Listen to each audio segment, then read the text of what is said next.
guys, it's Heather. Welcome back to my channel. Today we're going to talk all about sunscreens. Sunscreens are such an important part of your skincare regimen and just for your body as a whole to protect yourself from the sun. And hello, who wants skin cancer?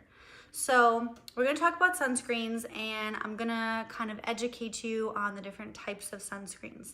So let's jump right in. So what a lot of people don't know is there's actually two different types of sunscreens. Physical sunscreens are going to physically block the sun's rays from getting to your skin. So it's almost like creating a little transparent barrier that will not allow the sun's rays to get through to the skin. Now, chemical sunscreens absorb the sun's rays and basically kind of diffuses them so that then they can't cause the damage to your skin. So there are only two types of physical sunscreens out there on the market. Those are zinc oxide and titanium dioxide. Now, zinc oxide is what you guys think of when you watch those old-time movies where those lifeguards had the big white patches over their nose. They now make sheer zinc oxide, so you're not gonna see the whiteness on your skin. Now there's a bunch of different types of chemical sunscreens out there on the market. The most popular one is going to be avobenzone, which I'll tell you why later. They're so tricky. There's octreolene, octisalate, homosalate, oxtenazate, and oxybenzone. Now, just because they're chemical sunscreens doesn't mean that they're bad, but there are things that you want to take into consideration when you are protecting your skin. There are two different types of sunlight rays. A good way to remember which is UVA is for aging and UVB is for burning. So the UVA rays are the rays that cause aging in the skin. They create free radicals and they're what leads to the pigment on your skin and the wrinkles and the creases that we all hate. Now, the UVB rays are the rays that cause burning. So, when you go to the beach and you lay out a little bit too long and you start looking like a lobster, those are the UVB rays. Now, it's important that you have what we call a broad spectrum sunscreen. So that is a sunscreen that's going to protect you from both UVA and UVB rays.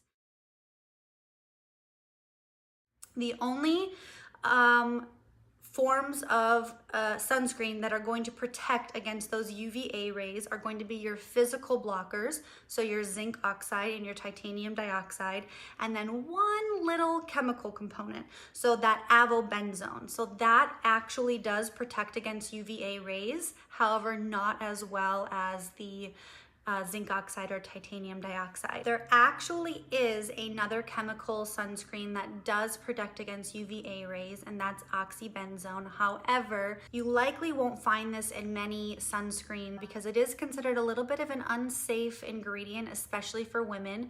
It is a synthetic estrogen, so it can disrupt your hormone system. The great thing about the physical blockers are that they protect against your UVA rays, but they also protect you against UVB rays. All of the other chemical sunscreen ingredients are going to be UVB blockers. So if you find a sunscreen that just has titanium dioxide in it or just has zinc oxide or a combo of both of those, you're good to go. You're covered. UVA, UVB, in the bag.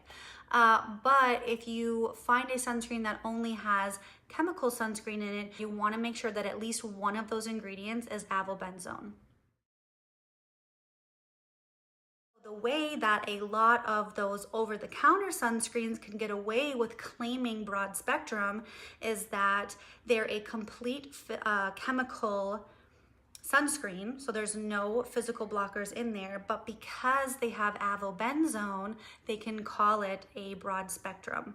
Now, it still is going to protect you, but if you look at the percentages on the back, it really doesn't have a lot of that avobenzone in it. So it really is important to try to find a sunscreen that has at least some component of zinc or titanium dioxide in it.